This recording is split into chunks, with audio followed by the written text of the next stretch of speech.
At ease, soldiers. You're probably not used to taking commands from a civilian, but I guess the powers that be thought that you might be in uncharted territory. So allow me to introduce.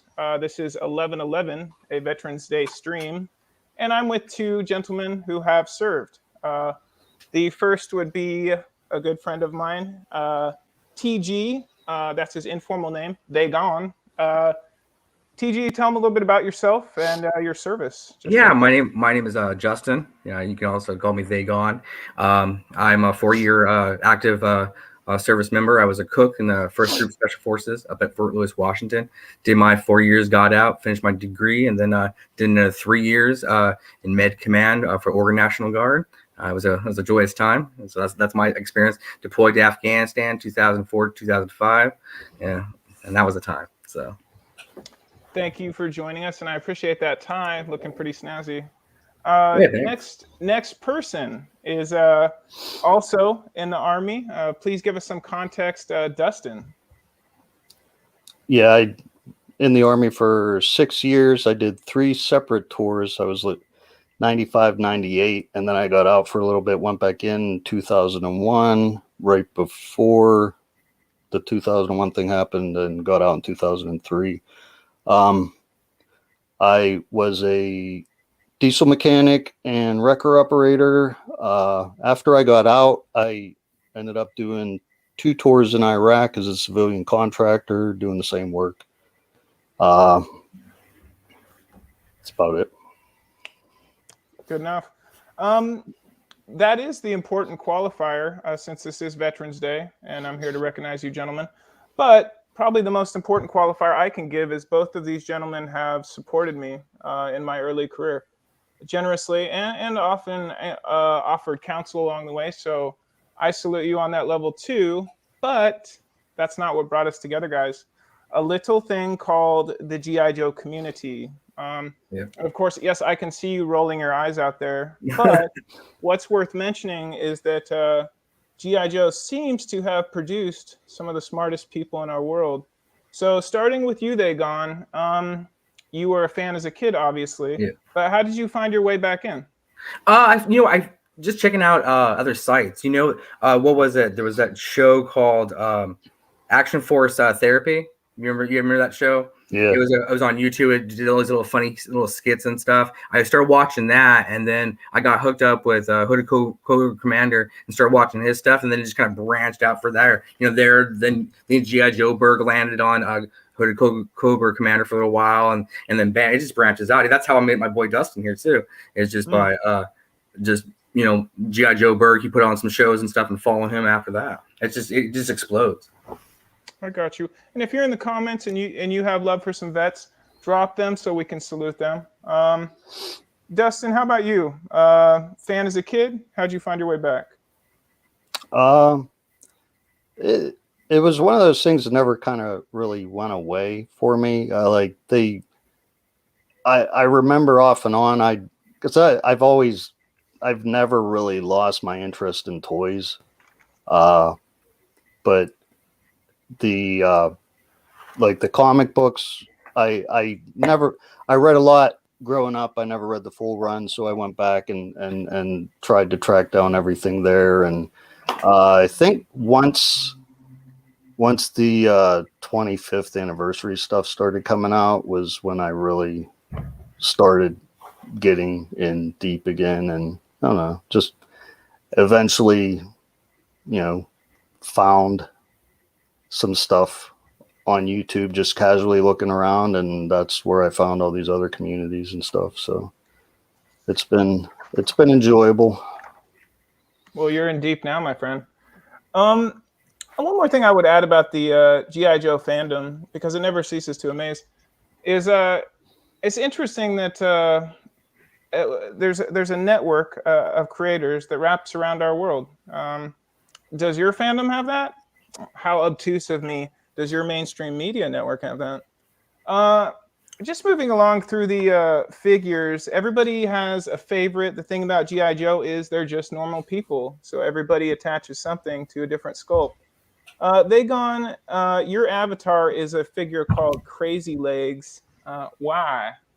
Well, see, I chose Crazy Legs because I knew a lot of parachute riggers in my unit. It's always the cooks versus the parachute riggers, and that's what Crazy Legs is a parachute rigger. And I always thought he was more of a static line jumper rather than the free fall guys like a Ripcord or free fall, obviously, or the and all those kind of guys. And it's just a simple figure, and it's not very popular either. You don't really see a lot of guys, toting around Crazy Legs, and it's just kind of one of those figures that you can put on whatever you want onto him. He had that short run in the main comics, and then he dies, and then they brought him back a couple of times every single time he dies.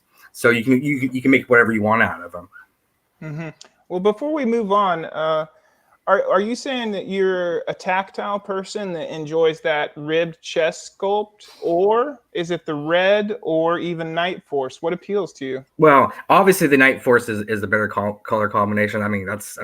That's a given. But I would have to say I did have a custom made one from one of my great friends on the Twitters, Boil and Pop. He makes custom stuff. He's more into plastic molds now, but I had him customize the Crazy Legs for me. If you guys want to see it real quick. Nice one. Hey, go digging. All right, you can talk to Dustin when I dig it up. All right, well, don't leave that vacant too long. Dustin, what about you, my man? On our thumbnail, you took a beautiful picture, and thank you for that, of a character called Dogfight. Is that right? Whom I mistook for an admiral. Please educate me. Yeah, he's a pilot, which I have no interest in flying, but I do like. I mean, how can you not enjoy that outfit and mustache combo? One at a time, Dagon. One at a time.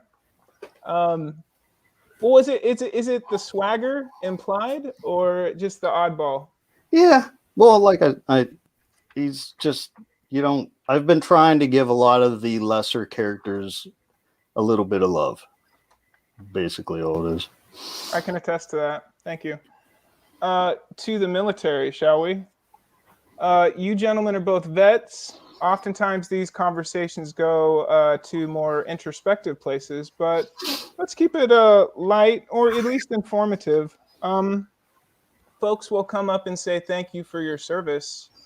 What do you think when you're getting thanked for a service? What service comes to mind? Is it a skill? Is it a mission? What's your thoughts? You first. They gone. To be honest with you, I know this is gonna sound like on the cheesy realm. It's just everybody I was with. All those lives that I affected, even into the short time that I was in. I know it's only 7 years. I know guys have been in 20, 30, 40 years.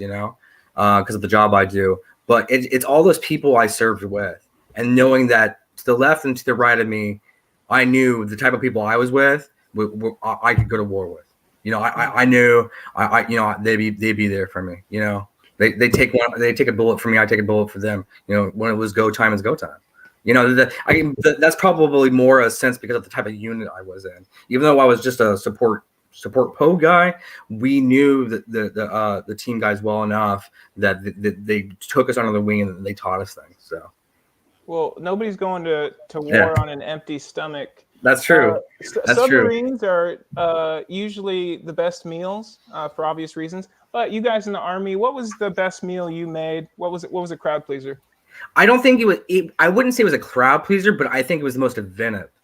I was in Afghanistan, and after some things happened, I bought okra off the local market. Oh man! And then I chopped it up. I didn't have an egg. I didn't really have much of an egg wash or flour, and obviously my ability to deep fry anything is very limited. So I was boiling the hot oil and trying to fry it out as much as the egg wash that I had. I had that, and then I did a chicken fried steak out of some chicken breast I had as well. And some bread.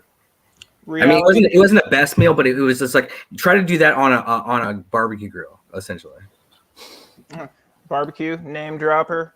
Yeah. Well, hey, reality cooking shows, take notice. They gone. Dustin, thank you for your service. What comes to mind?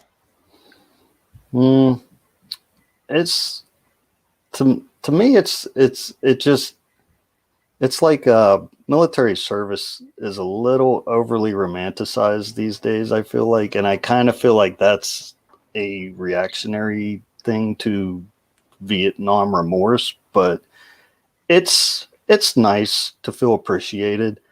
I never really felt when I enlisted that I was going to do something greater than, I mean, a lot of people that I work with, it was a job.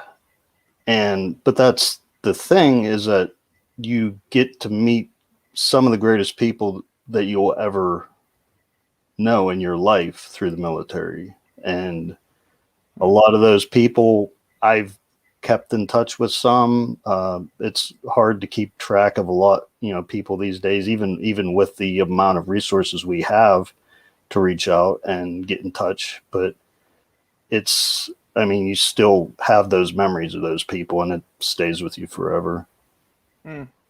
Well, I come from a sports background. I didn't serve. My father did. He was a sailor. I have volunteered for the military hospital, the VA near me. But that all to say, when you're in sports, it's the roar of the crowd, it's the stadium. But honestly, after you're done, it's the locker room, it's the people you played with. Now, TG, you kind of already answered this that way, but not sports, but war. What do you remember? Is it the glory? Is it the friendships? I think it was the everyday grind.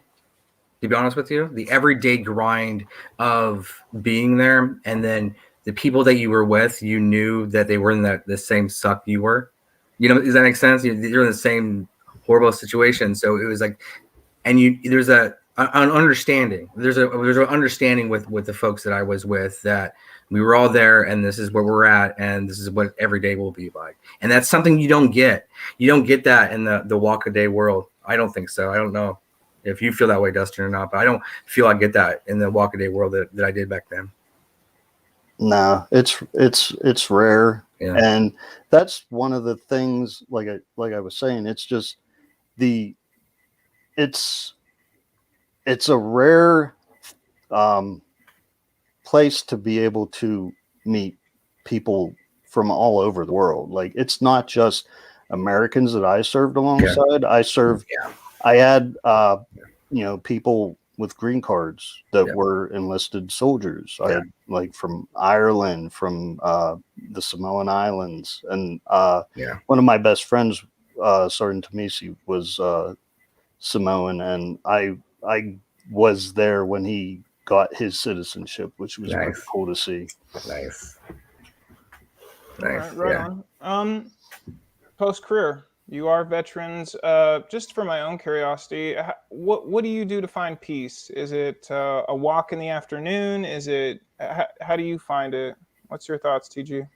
Well, because I've devoted myself after my career to veterans. I really have. That's kind of like my go-to thing, And so I get almost high off of helping them out. I know that sounds odd, but you get a high going, bam, I hooked you up. I was able to take you to point A to point B, and now your life has changed. And you're like, now life is better. Because it can be that way for some folks. So that gives me a lot of keep going. It's like I can continue on the mission. I fed you nutritionally before, but now I'm going to hook you up with everything else I can. Outside of that, I think a lot of music. I listen to a lot of music, and then I like to write a lot of little cool poems or idioms. I guess a lot of people call them idioms or puns, really. That kind of stuff. Fair enough. I don't want to intercept your answer, Dustin, but Dagon, you have found cannabis post-career? Yeah. Well, yeah. It was pre, and when I was in, there was some shady stuff that happened in Afghanistan, on the DL, because they have access to certain things there. When I've gotten out, I use it, but I use it just kind of as a mellower, just like, okay, it's time to come down. Does that make sense? Like, it's like somebody would a beer, I'm gonna have a beer or two, and then all right, I'm good to go for the rest of the evening. Dustin, are you familiar with the devil's lettuce? Or maybe I shouldn't ask that question. Nah, I've used it in the past. I've had very negligible reactions, and I think the very last time I did use it, I had an extremely horrible reaction. So I don't. Well, with my job right now, I can't anyway. But Enough said. it's like I don't drink either. I've never really understood what people get out of some things, and I feel like I've missed out in something with my life because I don't have that. But I do have like other things that I utilize in my spare time, which kind of I'm very creative. I like to continually be, whether I'm writing or making custom little projects or even like at work, like my job is kind of a millstone around my neck at present, but it's also like I enjoy the like troubleshooting, machinery and stuff. I like trying to figure things out, or a lot of times we get tasked with making things work that shouldn't work, but we still have to find a way to do it. And I just had a huge job like that was like, I don't have any hair left, obviously, but it got done in the end. So it's plenty of things for me to enjoy. I got you. Just on the cannabis tip, not to promote any agenda. My friend from the last conversation I had just dropped a nice article about veterans and cannabis today. So Yeah. I'll drop that in the details if you want to. Let's go on to just a little bit. 3 awards. You guys have met lots of folks, as you said. So we'll pick 3 veterans that line up with 3 criteria. TG, I'll set you loose first. First, we have the Mercer Award, a veteran that you served with that you weren't crazy about at the start, but for whatever reason you have respect for them now. And yes, this is personal. Go. I think I had a sergeant named Sergeant Peppers, Sergeant First Class Peppers. I know it's kind of funny the name, but he was a really cool guy. At first, he was really gruff because I got out in the middle of nowhere where I was going, and he was real gruff when I first got out there because he's a former Marine, and we didn't get along at all. but after a while, I saw him when I was trying to do out there with the limited resources for cooking out there, because I requested to go out there because they didn't have a cook, and I was like, I need to go out there because I need to cook.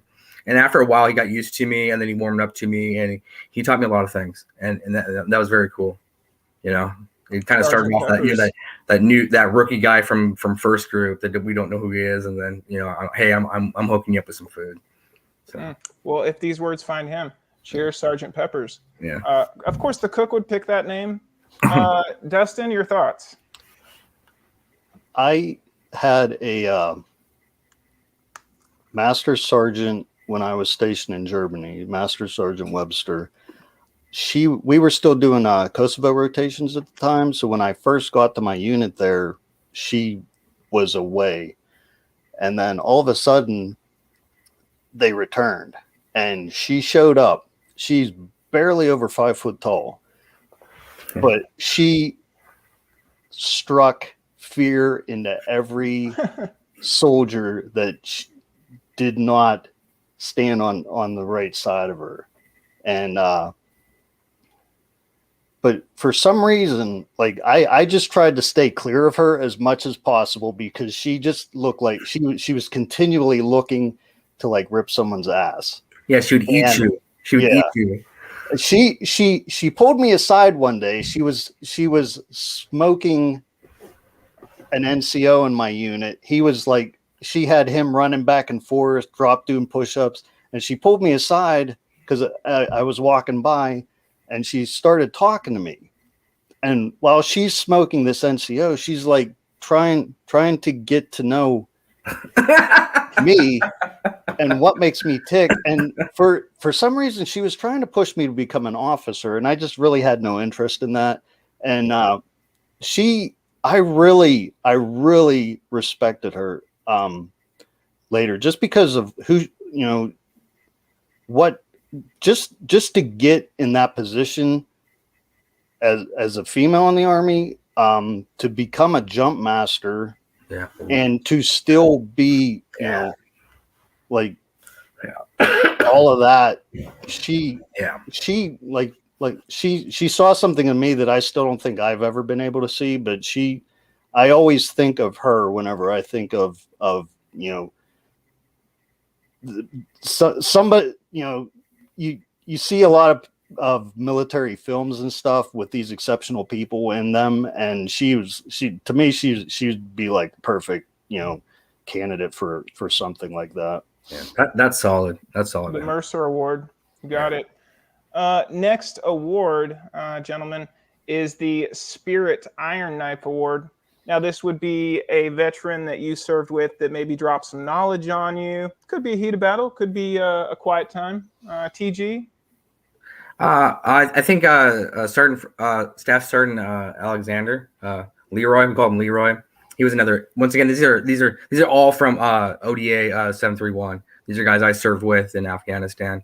He was a great guy. He was one. I stepped off the bird for the first time, the helicopter for the first time into the fire base. He took me under his wing. He was great. I mean, he was an engineer, combat engineer, and he got me hooked up with other combat engineers. There was only so many support guys there. There was me as a support guy, couple engineers, and then the team. And so he was a team guy too, but his specialty was he came from the combat engineer side, and so he was great. I mean he was an angel to me there, because I was all messed up when I got there, because it was just like, well, because the shock of just seeing everything. He was awesome. Wing beneath my wings kind of guy. So a Spirit Iron Knife, good pick. Dustin. I didn't serve with him, but I'll say my dad. Yeah. He was in during the Vietnam era, but he was stationed in Germany. He was an MP, but he's really great guy. I've known so many people that have had like these horrible stories about their parents growing up. And I feel like I really lucked out with my parents, because I really don't have anything horrible to say about them. Yeah. But like my dad is like, he got out of the Army. He, I think he did a couple odds and ends before he ended up going to work in the coal mines for a while as I think a welder, and then he ended up being a foreman. And but he's always been there for me for anything that I've needed in my life. So I appreciate him. Respect. And of course, apparently I'm missing the banner for our third award, but I will continue. The Duke Award, and this was obviously the award for biggest shoulders on the team. Just joking. Good leadership under fire. They gone? Captain, once again, when I'm thinking about my time with service and when I focus on it is really when I was with the team. But Captain Robinson, he was a great guy. I mean, he was a leader of the team. He seemed very younger. Well, hell, we were all young back then. We're all like 20, 23, 24 years old. But he was a great guy. He really was able to get the team to do what it needed to do. I mean, obviously everybody was professional, but he was able to really laser focus what they were doing. And I really respected him for that. And he was able to transition from being a team guy captain to being, hey, I know I got my support guys here. I'm going to take care of them too. I'm going to be able to direct them too. It was great. Solid. These words will find him. Dustin, your thoughts, my man? Captain Bentic, when I was also stationed in Germany, didn't have a lot of interactions with him. He was our company CO. But I really, one thing that he said that has stuck with me my entire life we had a E4 and below bitch session with him to just like air our grievances and stuff.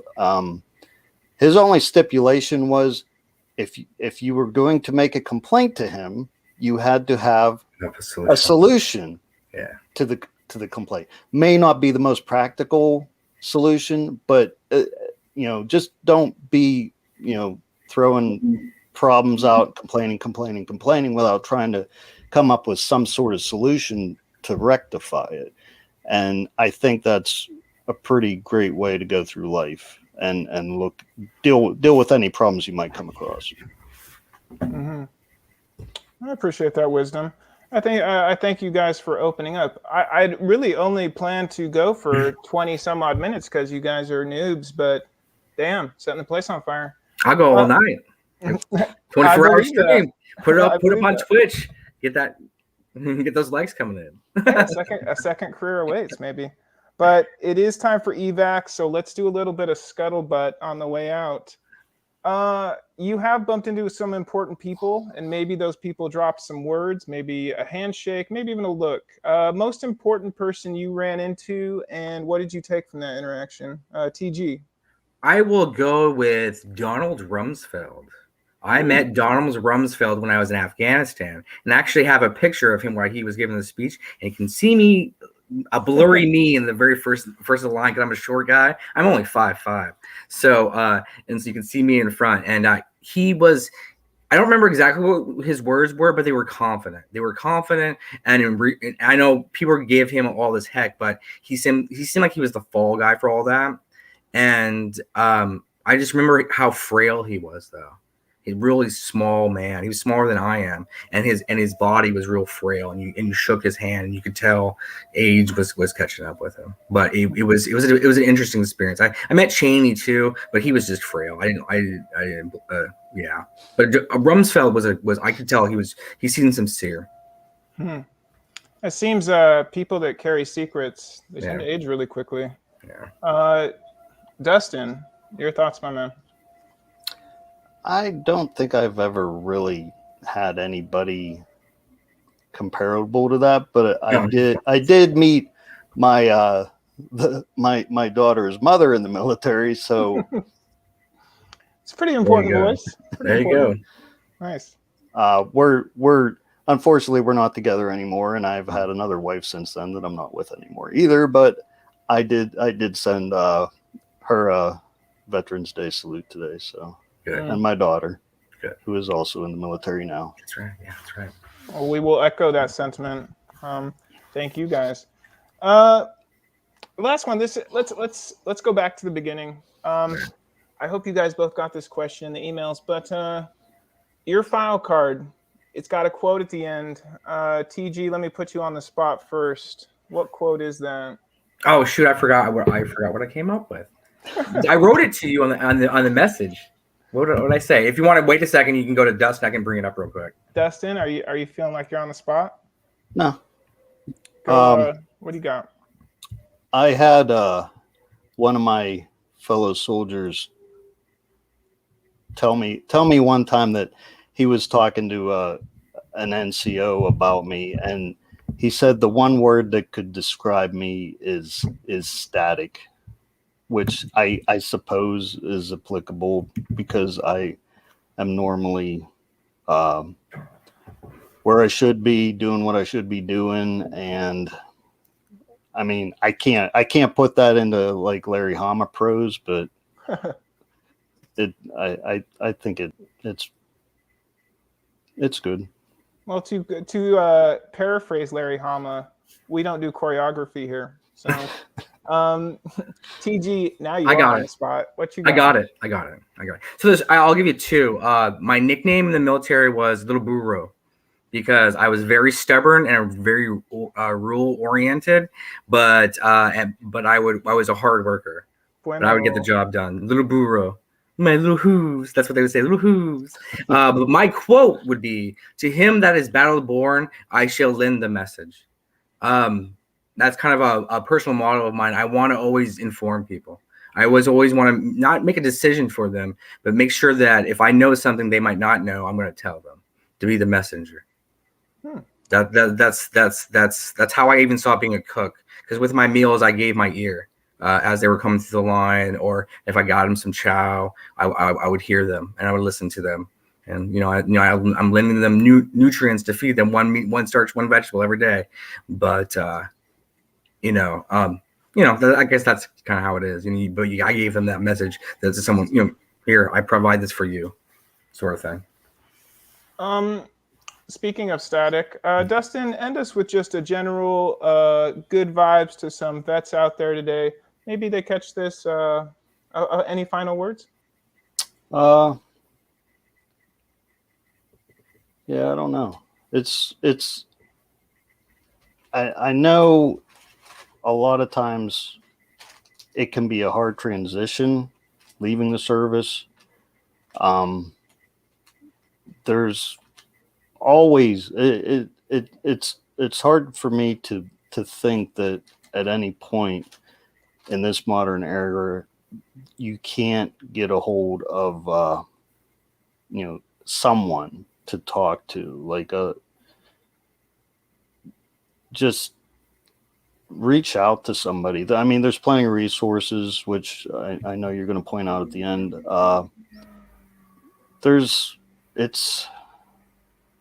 It is a tough transition, and it doesn't really have an end.